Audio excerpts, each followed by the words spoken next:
Well, folks, we got some patch notes for Hearthstone, and my god, there are a lot of changes. Standard and wild and beyond. So many cards changed. Let's go ahead and dive into this. I am not going to read these crazy long comments just all at once, but I'll link it in the description, of course, if you want to go through and read these. As for the cards, we got Movement of Pride from Symphony of Sins and Warlock getting changed here. No longer going to draw your highest cost minion, now just going to draw any random minion in your deck, which, of course, before that was being used with the Sargeras Titan.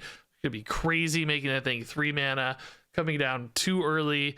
That felt terrible sometimes, at least for the non-Warlock players. Felt pretty insane for the Warlock players. So now we'll only rarely be hitting Sargeras, and instead has a chance to hit some low-cost stuff, which could also have some implications for like deck construction a little bit for some of the Warlock decks out there. Can they run small, low-cost minions now without hurting the Movement of Pride too much? Coppertail Snoop is going to a 3/2 instead of a 4/3. So still gonna have that upside of the coin, you know, accelerating some of the mech rogue stuff, but producing less pressure and making the resultant minion a little bit easier to deal with there with the 1 less health. Spitelash Siren in Mage is going up to 5 mana and 2/6. I feel like this happened before, then they reverted it, and now we're back, but hopefully slowing down some of the Spitelash Siren stuff. Even if they weren't necessarily going off on turn 4, you know, just more total mana expenditure to start the chain of things. Can't help slow that down sometimes. Star Strung Bow is going to 5 attack instead of 6. This is, of course, hyper aggressive weapon for Hunter. Got so cheap pretty easily. And, you know, taking basically 2 total damage off of that. I think this still looks like a good card. It's still a cheap 5/2 weapon in a deck and class that loves going face, so still gonna be good, I bet, but definitely helps a little. The Craftsman's Hammer is going down to 3 armor instead of 4. They pushed Warrior and pushed Warrior and pushed Warrior, and now they're gonna have to pull back a little bit to restore some balance to the Warrior, because now it's just a really, really good deck. And of course, with the wording change this got previously, this can push so much damage post Odin, because now that 3 armor ties into the 3 base attack or 4 armor before, so this 7 attack now going to be 6. I think this still again looks like a pretty good weapon.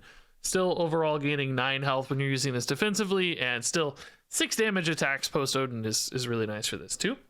Sanitize is going up to 5 mana from 4 mana. This was a really efficient board clear. I think this does hurt the card a little bit. Now with the Forge in particular, you're looking at 7 total expended.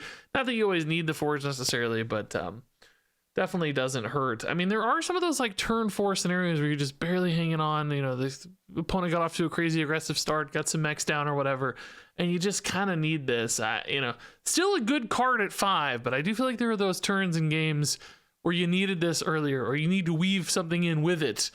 And it's going to be harder to do that. So that stings a little bit. I'm sad. I wish they had taken more power away from the Odin lethality and retained some of the control tool power with cards like Sanitize.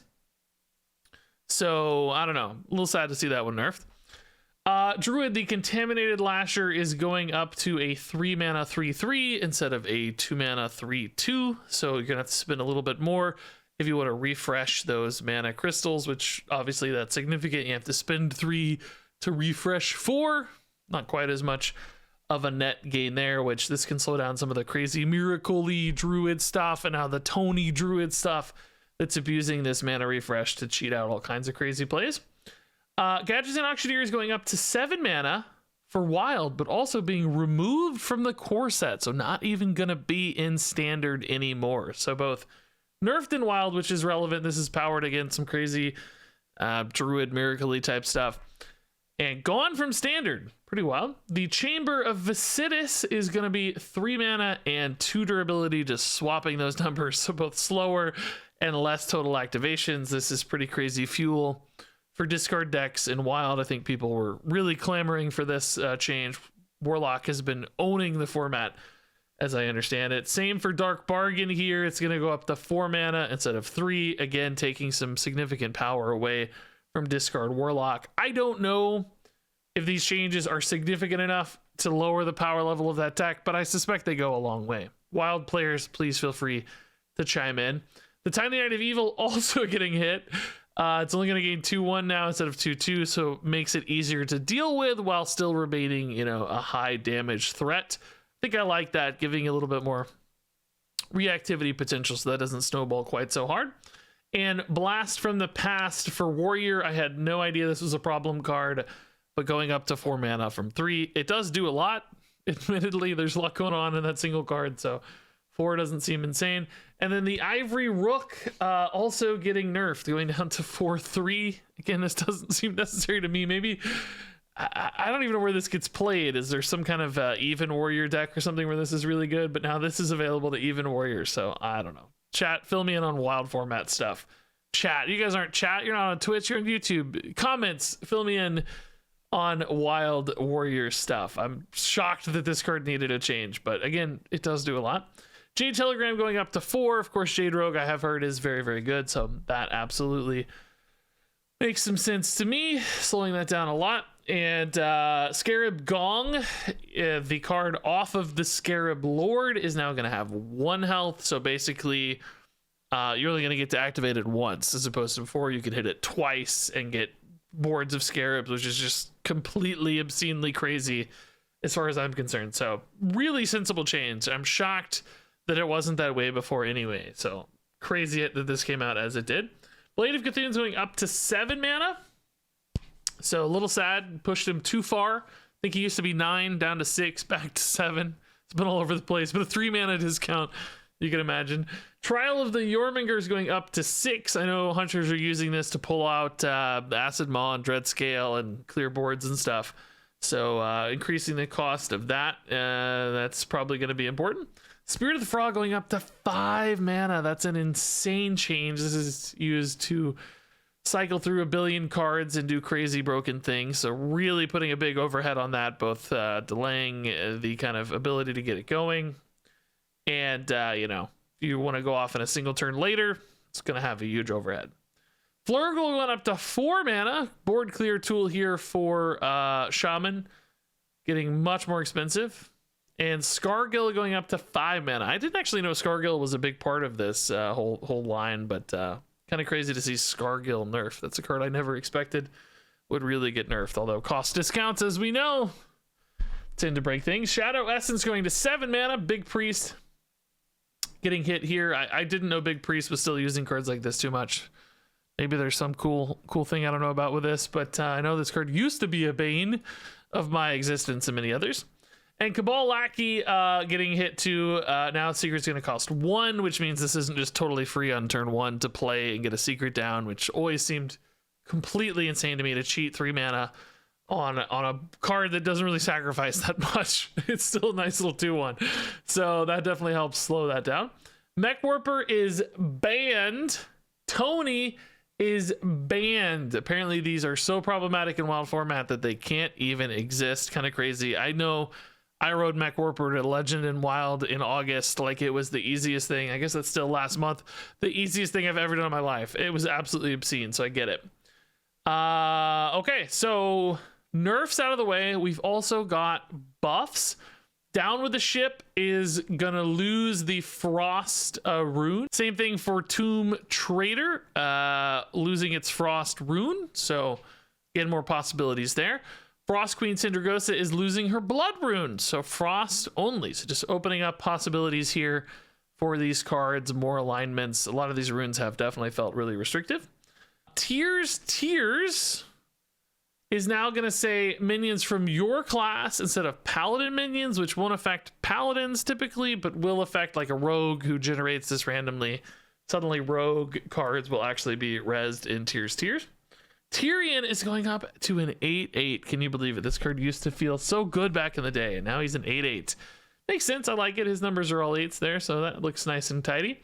And Lord Jiraxis is going down to 8 mana. I love it. You can finally hero power the same turn you play Lord Jiraxis. You don't even need a coin for the help. That's so cool. 8 mana Jiraxis has me excited. Cenarian Hold is going down to 1 mana. So this is the Druid location getting a little buff here from Caverns of Time. Dragonfire Potion going to 5 mana, maybe trying to give Dragon Priest a little leg up. The Bronze Dragon Knight is now Taunt as well. Okay, cool. So 2 taunts, that could definitely help make that feel a little bit more playable. Elemental Destruction is now only going to have Overload 2, which is a giant change. Three mana change there, but makes sense. This card didn't age well with Overload 5. That kind of AoE is fine these days. And Alakir is going to start with a little bit more armor, 8 armor instead of 5. Bit more survivability. This doesn't exactly do a lot on board when you play it. Does a lot eventually, but give you a little bit more safety net there. So also a ton of Battlegrounds updates here, it looks like. I am not going to go through these in detail, but again, there will be links down in the description. Are some of these cards new? I don't feel like I've ever seen that guy. Only played a little bit of Battlegrounds, though. So Duels also getting some updates. I have not seen these yet, but it's only a few, it looks like. Dino Tracking is going to give the beast +1/+1 instead of +1 attack now. Okay, that definitely feels a little better. Starving, this has changed so much. After the first time a friendly beast dies in your turn, draw a card. I think we were at that stage at one point, but that's not the original stage, which was every beast. So, I don't know what this spirit power or this passive has been everywhere, but that's where it's at now. And Corrupted Fellstone, after you cast a fell spell, give the left and right most minions +2/+1. Okay. So that actually feel like it maybe makes Lady Steno good again. I don't know. That was how that used to get used, but more aggressive again. Starving has been moved to pool 1. Okay, and Unlock Potential has moved to ultra rare. It's kind of crazy. It just doesn't seem that strong. I mean, I know it's been meta for various iterations of Duels, but just at a base level, it doesn't sound crazy, and yet it's ultra rare. Oh, and the Caverns Below has been banned from initial deck building in all card pools. Oh, really? It's kind of sad. I never really, I mean, this is my fault as much as, you know, I never really got to play with these much at that time. Baby life has stolen too much away from me. Man, okay. I guess we're never gonna get to play Caverns Below cards in Duels, or I don't even know why. There might be a good reason for that. If people have insights, let me know. Duels Hunter class can now be offered arcane passives. That makes sense with arcane stuff. Warrior can be offered pool 2 fire passives. That's fun. That's cool. Okay, so there's the patch notes, man. It's crazy card changes. Some big impacts to standard format. I think certainly taking some power off the top of a variety of meta decks and some decks with frustrating play patterns like Druid.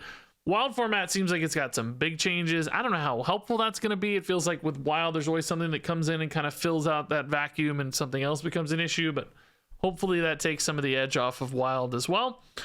I think Wild is just excited to have some changes. Duels, pretty disappointing. Buffs, I don't think anything immediately jumps to playability, but some quality of life stuff for some of this feels good. We'll try Jiraxis out certainly at 8 mana. That sounds really, really fun. So, curious to your thoughts on these. Thanks much as always for watching, and until next time, game on.